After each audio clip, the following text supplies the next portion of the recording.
and welcome to Unscripted, the video series that connects you with market leaders. Today on our Unscripted video, we welcome Justin Alford, co-owner of Benny's Car Wash. Hello, Justin, and thank you for joining us here today. Hey, Rich, a pleasure to be here. Looking forward to it. Great. So today's topic is on the creation and the factors that went into creating the Express exterior model and its evolution in the market. And Justin, according to the folks that I trust and respect the most in this industry, Benny's is really credited with the invention of the Express exterior model. Does your chain take ownership of creating that Express exterior model? And what's kind of your reaction been to the positive, transformative disruption it's really had on our industry? Well, thanks. Yeah, great question. And I guess it's a yes and no. We built our first one and opened it in the year 2001.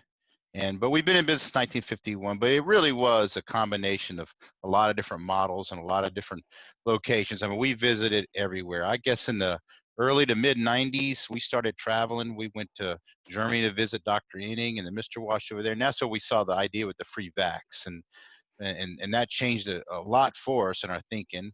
Bebo Kleiss in Alabama, Foley, Alabama had an exterior wash open in, Chip Burton, Shiners in Orlando, and we visited the Mikes and the Crew Car Wash guys up in Indiana and Quality Car Wash, Delta Sonic in Buffalo, and all of those guys were doing exterior before, and they all had a piece of what was going on. A lot of exterior with actual people greeting you. Some were doing towel drying, some were not doing towel drying. The free vacuums in Germany and seeing Dr. Inning over there really put the piece of the puzzle together. We have been full service since 1951. We have been washing cars one way all over the South and most of the nation at the time in the mid 90s and late 90s. They were all building full services, and they were very successful. And some of them did well, and the prices were rising, and the people were getting big ticket averages, but volumes were shrinking. On the other side of the coin, you had the in-bay automatics, the gas stations. Red Lewis at PDQ did a fantastic job of marketing the touch-free automatics, and the gas stations were putting them in there. And people were going to the gas stations, and they would tell us, they said, look, we come to your car wash, we got our inside done. We come to you once a month, but we go to the gas stations once a week or so. So that was telling us there was another market that we weren't getting. The gas stations were convenient. They were good at what they did. You could buy the car wash at the pump. You go through, the prices sometimes a little high, and they didn't know how to process volume, and the quality was mediocre. But people were okay with that. They said, hey, it's a good fill-in for the wash that I get for you once a month. So that told us, hey, there's another market out there that we need to look into. And in 2000, that's when we pulled the trigger, and we built an exterior car wash here in Baton Rouge, Louisiana, and we added the free vacuums, and then the pay stations, and we can talk about the pay stations as well too. I know we got some other questions coming about that in the future, but that's kind of how it all started, and it was really a combination of things all over the world that we saw, and a lot of great innovators to come up with, and we kind of put it together, and then here we are. Many months later, years later, and it's definitely a trend, is the express car wash model that you see out there today. It sure is.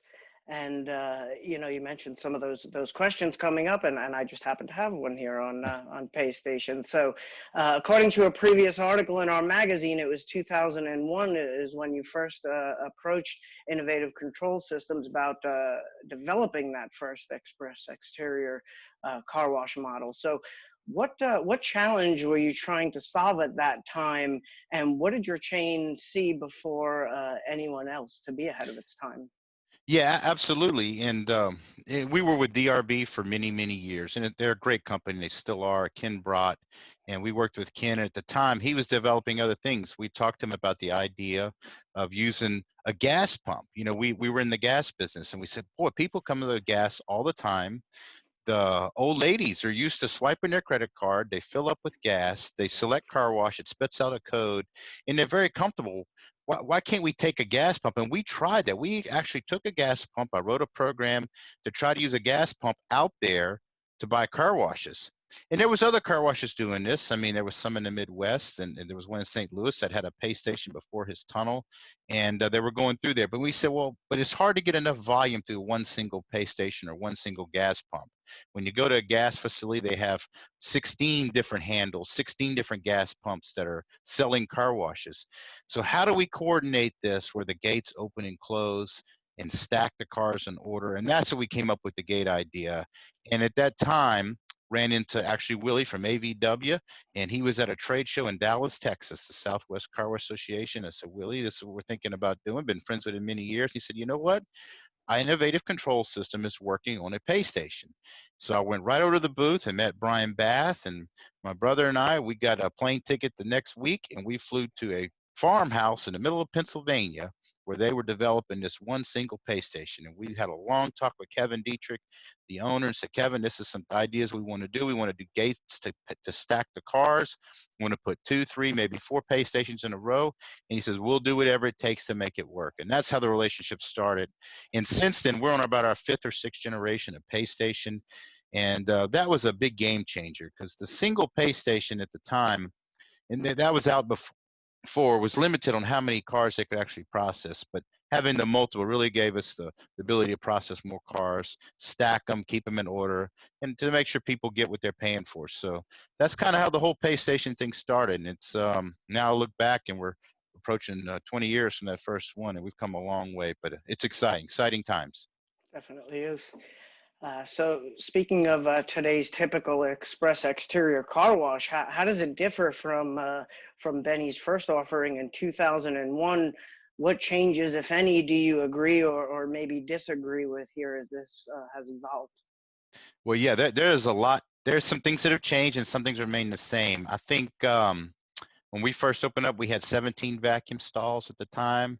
Our latest location has 32 vacuum stalls. So I think the vacuum area has grown exponentially. I think as people have the property, they're going to continue to expand that even more. And some things that I agree with, some things I don't agree with. The main reason express car washing exists is for the customer. It's speed and it's fast and it's a good price. Our goal was to get people out the driveway, and we've done that. I think Express Car Washing has the studies, and your magazine and the ICA have done many studies on how people are washing less at home, and that's where Express Car Washing has pulled them out the driveway, and that's a great thing. Some of the things that I think we've done is we're so many blinking lights. I mean, you go through a tunnel now, and we got more blinking lights and show than you can even look at. But I was just sitting at our car wash today. I guess I would say maybe 90% of the people on their phone. Are they really looking out the windows? Are they really pay attention to the blinking lights? I know manufacturers love them and things to sell, and they look cool. And I wonder if we've overdone some of the blinking lights and some of the things that we're doing inside the tunnel. And then I see some things that are going on in the vacuums that, people are putting everything, giving away free towels and free squirt bottles. And I'm afraid what is going to happen is it's going to keep more people in the lot longer. I mean, like I said, there again, the goal of the original Express Car Wash is to get people in and out fast at a great value, a great price.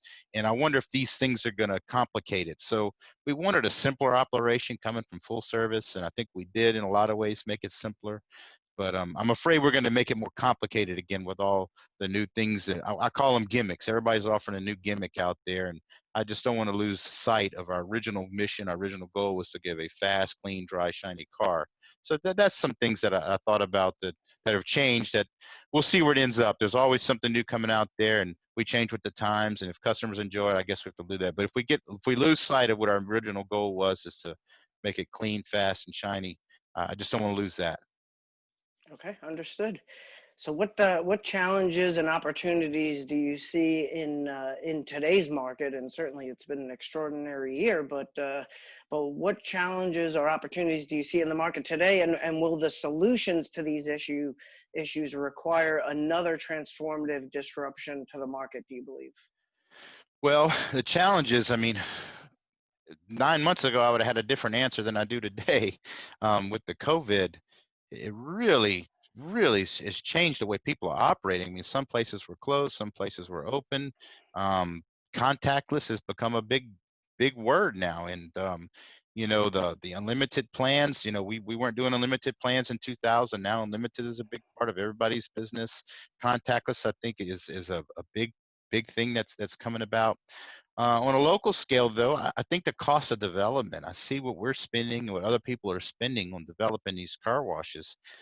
The risk is going up. I mean, some of these facilities, when you start spending $5, $6 million, you got to wash a lot of cars. And the return to make it work is it's a lot different than it was when you were building a facility for $1 million, say 20, 25 years ago.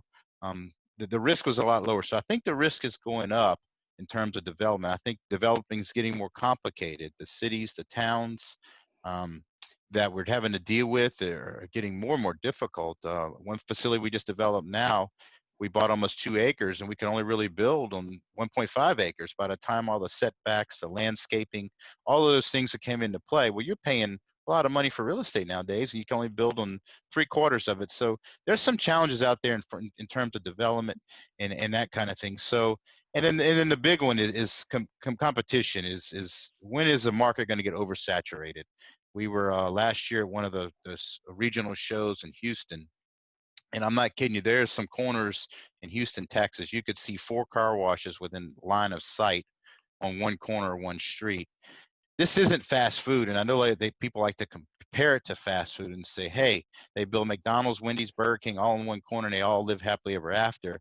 This is a little bit different. You know, the people don't have to wash their car every day. There's some people that will eat McDonald's breakfast every morning and they'll go catch a Burger King hamburger in the afternoon. Car washing isn't quite that way. So I think some of the competition levels, at what point is a market going to get saturated? And I think I don't know. We'll see how that plays out. And you got a lot of new players in the industry. You have big money, Wall Street money, private equity, all of that thing going around.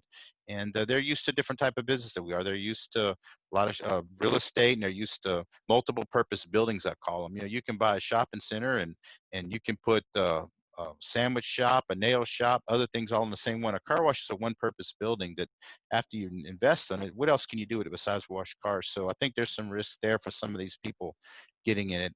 So the competition, we'll see how that ends up, and we'll see where some of those things go. But after that, what COVID's going to change for the real estate market, for the fast food market, for all of us, we'll just have to see where this ends up the next year. As today, we're still optimistic that people go on a clean car, they're going it dry, they're going it shiny, and they're going to want it at a reasonable price. And we still think that model is going to be strong for a long time. I agree. Well, certainly we thank you for taking the time here, Justin, to speak with us for carwash.com, and we wish you and Benny's all the best moving forward. Hey, thank you, and thank you for everything y'all do for the industry and for a lot of people. Y'all been around a long time. I have issue number 1 Oh, sitting wow. in our office, issue number 1, and we've been reading it ever since for many years, and we enjoy it. And y'all do some great service for the industry. I want to thank you personally for all the help. I appreciate that. Thank you, Justin.